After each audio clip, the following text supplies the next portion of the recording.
Hello दोस्तों, आप सभी को प्रणाम। आप सभी का स्वागत है इस YouTube channel Vicky Q and A में।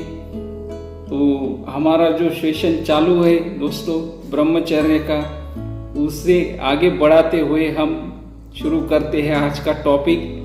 तो आज का टॉपिक है दोस्तों, हस्तमैथुन क्या है और उसके दुष्परिणाम कौन से होते हैं, यह हम लोग जानेंगे दोस्तों। तो चलो शुरू करते हैं आज का टॉपिक। अगर आपने हमारे इस YouTube चैनल को सब्सक्राइब नहीं किया है दोस्तों तो कर लीजिए, क्योंकि मैं हमेशा लाता रहता हूँ आपके लिए बहुत ही इंटरेस्टिंग टॉपिक। मैं हूँ संजय डाबेराव और दोस्तों आज का हमारा टॉपिक है हस्तमैथुन पर। आजकल समाज में अष्टमैथुनों के अलावा और भी एक मैथुन नवयुवकों में बड़े ही भीषण रूप से फैल रहा है दोस्तों। इस मैथुन से तो बालकों का बड़ा ही भारी संहार हो रहा है। प्लेग और इन्फ्लुएंजा से कहीं बढ़कर यह नया रोग नवयुवकों को जान से मार रहा है।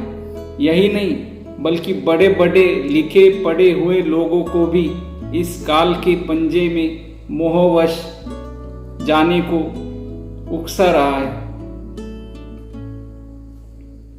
हाँ, यह बड़े ही दुर्भाग्य की बात है दोस्तों। इस महारोग से पीछा छुड़वाना प्लेग और इन्फ्लुएंजा से भी महाकठिन हो गया है। यह महारोग, इसी महारोग को हस्तमैथुन का रोग कहते हैं दोस्तों। यह रोग बड़ा ही भयानक है। यह एक राक्षस की तरह है जो मनुष्य को बड़ी ही क्रूरता से बिल्कुल निचोड़कर खलास कर देता है। हस्तमैथुन के कारण जितनी हानियां उठानी पड़ती है दोस्तों, यदि केवल उनके नाम ही लिख जाए तो एक छोटी सी पुस्तिका तैयार हो सकती है। हम यहाँ पर इस नष्टकारी कुटेव का संक्षेप में ही वर्णन करते हैं। किसी लकड़ी को घुन लगने से जैसे वह बिल्कुल खोखली पड़ जाती है, वैसे इस अधम कुटेव से मनुष्य की अवस्था जर्जरी भूत जैसे हो जाती है। पापी मनुष्यों ने वीरनाश के 20 तरीके निकाल रखे हैं। वे सब अप्राकृतिक है दोस्तों, और उन सब को हमने हस्तमैथुन में ही समाविष्ट किया है। हस्तमैथुन को अंग्रेजी में मास्टरबेशन कहते हैं दोस्तों। कोई इसे मुष्टमैथुन कहता है, हस्तक्रिया कहता है, अथवा आत्ममैथुन भी कहता है दोस्तों। हस्तमैथुन से इंद्रिय की सब नसें ढीली हो जाती है। फल यह होता है कि स्नायुओं के दुर्बल होने से जननेंद्रिय टेढ़ा और छोटा और ढीला पड़ जाता है। जैसे मुख रहता है लिंग का, उससे वह मोटा दिखता है और जड़ की ओर पतला सा हो जाता है। इंद्रिय की एक नस होती है, वह उभर जाती है और मुंह के पास बाई और कटिया की तरह टेढ़ी बन जाती है। यह नितांत नपुंसकता का ही चिन्ह है दोस्तों। ऐसे एक बालक को हमने स्वयं देखा है। नस दौर्बल्य से बारंबार स्वप्न दोष होने लग जाता है। सामान्य काम संकल्प से ही अथवा श्रृंगारिक वर्णन गायन के दृश्य मात्र से ही ऐसे पतित पुरुष का वीर्य नष्ट होने लग जाता है। स्त्री के दर्शन से और स्त्री के विचार आने से ही उस व्यक्ति का वीर्य बाहर निकल जाता है। यह स्वप्न दोष की बीमारी उन्हीं लोगों को होती है जो बारंबार हस्तमैथुन करते हैं और स्वप्न दोष होने के बाद वस्त्र पर उसका चिन्ह तक नहीं दिखाई पड़ता, क्योंकि उनका वीर्य जो है वह हस्तमैथुन कर कर कर पानी की जैसे पतला हो जाता है दोस्तों। इंद्रिय में वीर्य धारण करने की शक्ति नहीं रह जाती। ऐसा पुरुष स्त्री समागम के समागम के लिए सर्वथा अयोग्य बन जाता है। शरीर के भीतर मनोवहा नामक एक नाड़ी रहती है दोस्तों। इस नाड़ी के साथ संपूर्ण शरीर की नाड़ियों का संबंध होता है। काम भाव जागृत होते ही यह सब नाड़ियां कांप उठती है और शरीर के पैर से सिर तक सब यंत्र हिल जाते हैं, अस्त व्यस्त हो जाते हैं। फिर रक्त का व संपूर्ण शरीर का मंथन होने लगता है और वीर्य उनसे भिन्न होकर नष्ट होने लग जाता है, जिससे धातु दौर्बल्य, प्रमेह, स्वप्न दोष, मधुमेह आदि कठिन रोग शरीर में घर कर लेते हैं। शरीर में और खून में, यानी शरीर के खून में एक सफेद और एक दूसरी लाल सेल होती है। सेल आपने सुना होगा, यानी कीड बोलते हैं उसे हिंदी में। सफेद सेल में रोगों को कीटों से लड़ने की शक्ति होती है। यानी सफेद जो सेल होते हैं उनमें रोगों से लड़ने की शक्ति होती है दोस्तों। और वीर्य जितना ही पुष्ट व अधिक होता है उतने ही उसमें शुभ्र कीट महान बलवान होते हैं और विष को पचा डालने की शक्ति रखते हैं। परंतु जो ही वीर्य क्षीण होता है दोस्तों, उसके बाद ही यह कीट दुर्बल बनकर हैजा, प्लेग, मलेरिया और कीटाणुओं से दब जाते हैं और फिर मनुष्य होता है वह काल की गाल में प्रवेश कर जाता है। यह वीर्यनाश के ही दारुण फल है दोस्तों। हस्त मैथुन से जो वीर्यनाश किया जाता है उससे शरीर और दिमाग के समस्त स्नायु पर भारी धक्का पहुंचता है, जिससे पक्षघात, ग्रंथिवात, संधिवात, अपस्मार, मिर्गी और पागलपन आदि भीषण रोगों की उत्पत्ति होती है। व्यभिचार तो सर्वथा निंदनीय है, परंतु उसके भी महान निंदनीय यह हस्तमैथुन का कर्म है दोस्तों। हस्तमैथुन द्वारा वीर्य के निकालने से कलेजे में विशेष धक्का लगता है, जिससे क्षय, खांसी, श्वास, यक्षमा और हार्ट अटैक डिसीज नामक भयानक हृदय रोग हो जाते हैं। हृदय रोग से ऐसे अभागे मनुष्य भी, इतने सारे अभाग्य मनुष्य होते हैं दोस्तों जो समय से पहले ही उनकी मृत्यु हो जाती है हार्ट अटैक से। यानी हार्ट अटैक का मेन कॉज हस्तमैथुन ही है दोस्तों, जिससे हृदय की नसें कमजोर हो जाती है, क्योंकि हमारी काम ऊर्जा की अधोगति होती है, वह अधोगामी हो जाती है और हमारे जो शरीर के ऑर्गन्स है वह कमजोर होने लग जाते हैं। इससे हम उस रोग के चपेट में आ जाते हैं। मस्तिष्क पर जो बिजली सा धक्का लगता है हस्तमैथुन से, सिर फौरन हल्का और खाली पड़ जाता है। स्मृति और याददाश्त और बुद्धि, प्रतिभा सभी चौपट हो जाते हैं और अंत में ऐसा नष्ट वीर्य पुरुष पागल सा बन जाता है। पागल खानों में 100 में से 65 आदमी व्यभिचार और हस्तमैथुन के कारण ही पागल बने हैं। यही हालत अपनी स्त्री से अतिरति करने वालों की भी हुआ करती है दोस्तों। ज्यादा संभोग नहीं करना चाहिए, इससे क्या होता, दौर्बल्यता आती है और शरीर कमजोर होने लग जाता है। आपके शरीर में ढेर सारे रोग उत्पन्न होने लग जाते हैं। टोरंटो के डॉक्टर बर्कमान कहते हैं, सैकड़ों पागल खानों की जांच करने पर हमें यही बात ज्ञात हुई कि जिनको हम आपनीति, भ्रष्ट, अशिक्षित व मूर्ख समझते हैं उनमें नहीं, किंतु धर्म से और स्वच्छता से रहने वाले शिक्षित लोगों में ही हस्तमैथुन का रोग विशेष रूप से फैला हुआ है।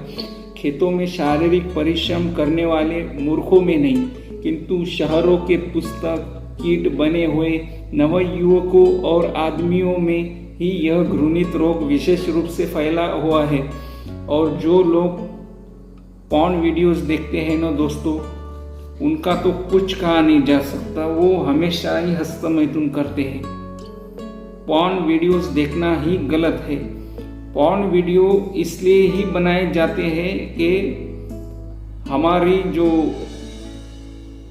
नौजवान हैं, इस पृथ्वी पर जितने भी नौजवान हैं और युवतियां हैं, उनका पतन होने के लिए यह सारे पॉर्न वीडियोस बनाए जाते हैं जो उन्हें दिखाए जाते हैं। इसमें एंगेज होने के बाद वो अपने लक्ष्य के दृष्टिपथ से उनका ध्यान हट जाता है और उनकी प्रगति वहाँ पर ही थम जाती है और उनके जीवन में कुछ नहीं रह जाता है। फिर वह पॉर्न वीडियोस देख देख कर हस्तमैथुन कर कर कर बर्बाद हो जाते हैं और उनका माइंड भी इसके साथ डेड हो जाता है।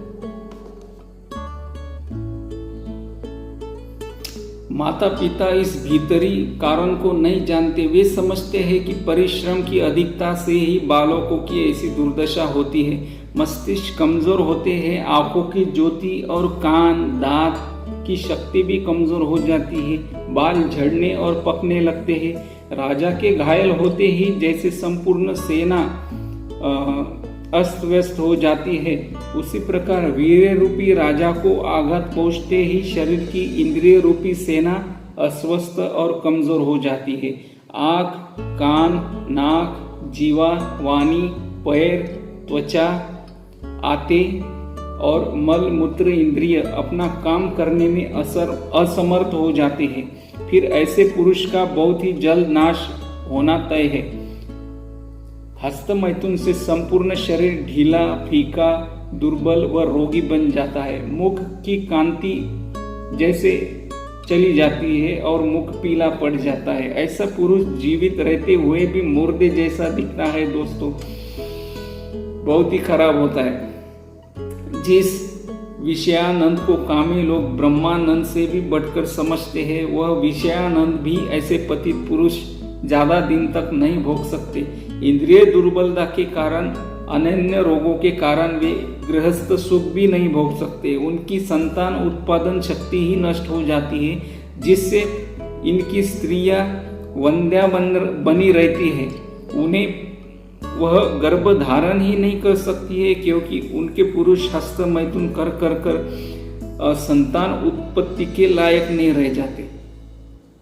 ठीक है दोस्तों, यह है मेन कॉज। हम बराबर जा रहे हैं, अथवा संतान हुई तो कन्या ही कन्या होती है।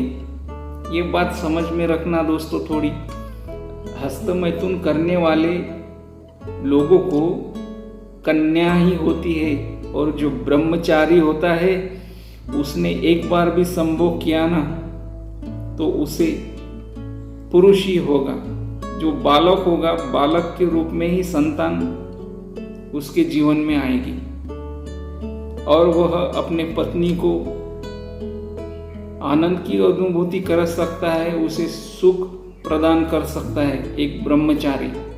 और जो हस्तमैथुन करते हैं ना, उनकी पत्नियों को कभी सुख का और आनंद का अनुभूति नहीं होता है, वह प्यासी ही रह जाती है,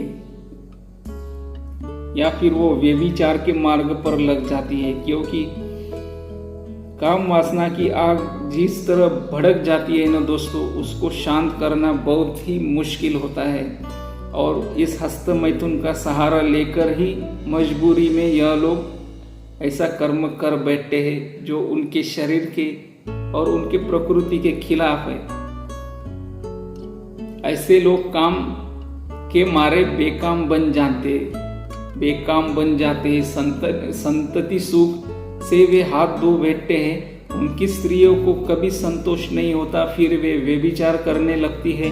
स्त्रियों के बिगड़ने से संतान भी दुसाध्य हो जाती है, वह अधर्म की वृद्धि होती है। अधर्म के फैलते ही घर में व देश में दारिद्र्य, अकाल व अशांति आदि फैलते जाते हैं। फिर सुख की आशा कहाँ, अंत में सब कुल नरकगामी हो जाता है दोस्तों। यह बड़ा ही अधर्म और दुष्ट कर्म है। जिस अभागे को इसके करने का एक बार भी दुर्भाग्य प्राप्त हुआ तो धीरे धीरे यह शैतान हाथ धोकर उसके पीछे पड़ जाता है, यहाँ तक कि प्राण बचना भी मुश्किल हो जाता है। ऐसे पुरुष इस महानिंद कुटेव के पूर्ण गुलाम बन जाते हैं। दुर्बल चित्त के कारण इच्छा करने पर भी वे संयम नहीं कर सकते। हजारों प्रतिज्ञाएं करके भी, प्रतिज्ञाएं करके भी, करने पर भी एक भी प्रतिज्ञा पूरी नहीं हो सकती उनकी। विषयों के सामने आते ही सभी प्रतिज्ञाएं ताक पर धरी की धरी रह जाती है। इस प्रकार वीर्य को नष्ट करने से मनुष्य का मनुष्यत्व लोप हो जाता है और उसका जीवन उसी भार स्वरूप मालूम होने लगता है। यह सिम्टम्स है दोस्तों। जो भी लोग बारंबार हस्तमैथुन करते हैं ना, उन्हें हर समय सर्दी या गर्मी मालूम लगती है, जुकाम, सिर दर्द और छाती में पीड़ा, उनका सांस फूलना, ऐसे सिम्टम्स दिखाई पड़ते हैं और बहुत सारे रोग भी उत्पन्न हो जाते हैं शरीर में। देश में जब कभी बीमारी फैलती है तब सबसे पहले ऐसा ही पुरुष बीमार पड़ता है जो हस्तमैथुन करता है और अक्सर वही काल का शिकार बनता है। हाँ, यह बहुत शोक की बात है। बस अब हम इससे अधिक वर्णन नहीं करना चाहते, केवल वीर्य भ्रष्टता के प्रमुख चिन्ह ही कहकर इस विषय को समाप्त करते हैं, जिससे कि हम लोग पतित बालक, बालिका व स्त्री पुरुष को फौरन पहचान सके। यही उनकी पहचान होती है दोस्तों। तो आज के लिए बस इतना ही। अगले एपिसोड में हम देखेंगे वीर्य नाश के क्या प्रमुख लक्षण होते हैं।